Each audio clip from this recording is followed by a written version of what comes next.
Robinet de radiateur qui fuit, en gros le T de réglage. Et comme le T de réglage est fuit, on va changer aussi, on va profiter de l'occasion de faire aussi le remplacement de vente de départ. Donc là du coup on fait la vidange.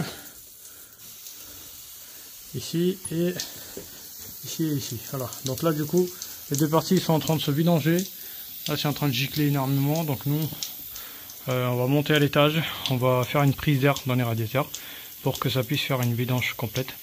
Et après on attaque. On entend le bruit de vidange. Vous voyez, la fuite elle était sur ce secteur là. Et du coup on a vu que là ici il y a du cuivre. Et là regardez ici il y a deux raccords. C'est tout ce que je déteste. Ça c'est des raccords à joint ça. Ça c'est le pire des choses. Et là du coup on va prendre, à partir de là on va prendre le cuivre. On va tirer un nouvel réseau jusque là. Et vous allez comprendre pourquoi nous on a proposé au client de changer tout ce cuivre là qui passe en dessous jusqu'au radiateur. Regardez bien ici là. Je vais bouger le T de réglage à ce niveau là, d'accord. Et regardez bien, d'accord.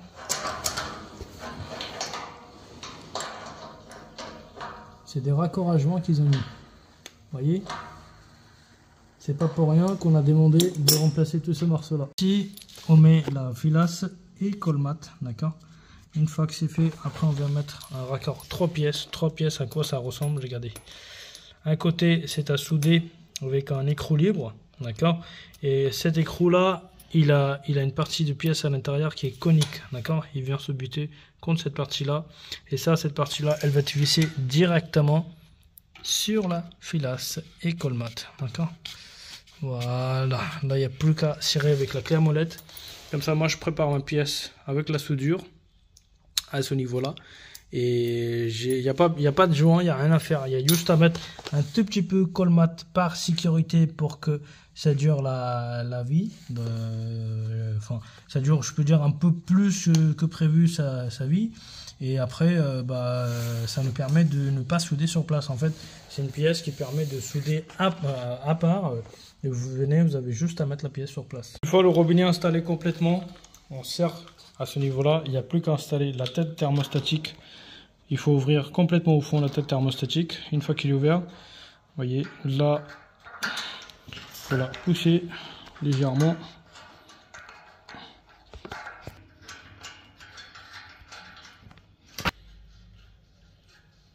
Et voilà. Ici, pour desserrer cet écrou avec le raccord, il vous faut une clé comme ça. Hop, on serre la clé et on prend une petite clé à molette.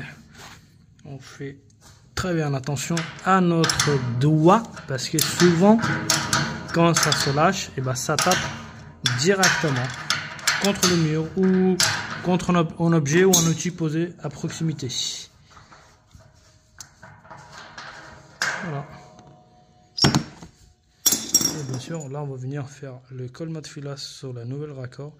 Il n'y aura plus qu'à poser. Voilà, exactement comme j'ai démonté l'autre.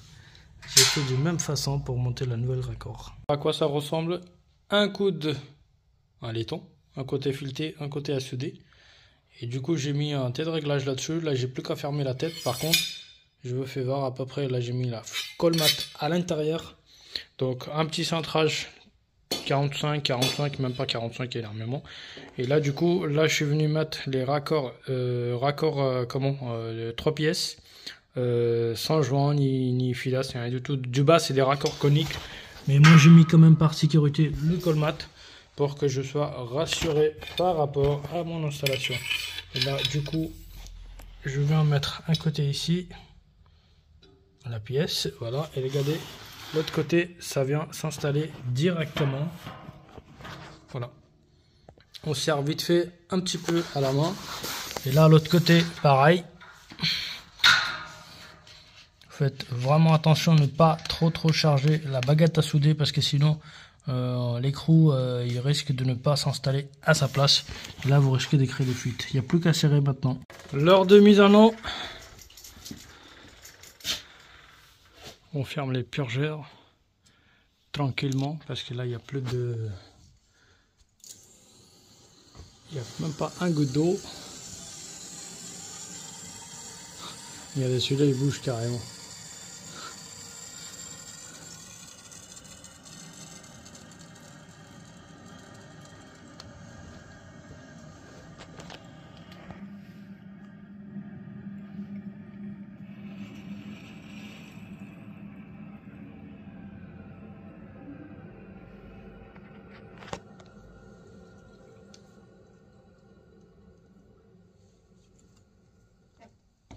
C'est parti. Du coup, on vérifie.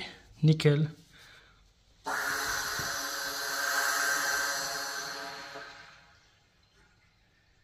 Ça va venir. Ça va prendre du temps. Ils ont mis un purgeur automatique. Je ne sais pas si ça fonctionne ou pas. Déjà, on va tester.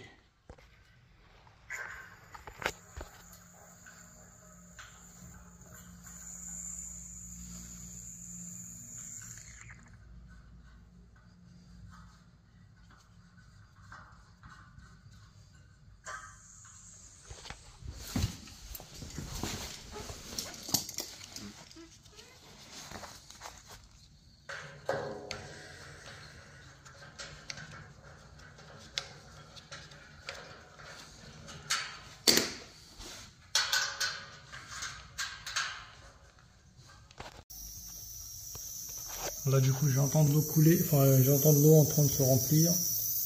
Et le purgeur automatique, j'ai ouvert la vanne d'arrêt. On fait la purge. Normalement il y a un petit purgeur sur le côté là. Comme ici ils ont fait une modification. Et je suis même sûr qu'il y a une fuite avant. Donc voilà, on verra le résultat. Enfin là ça vient presque 20 minutes. Et là j'entends le radiateur là, il est en train de se remplir là. La température du tube elle a commencé à changer.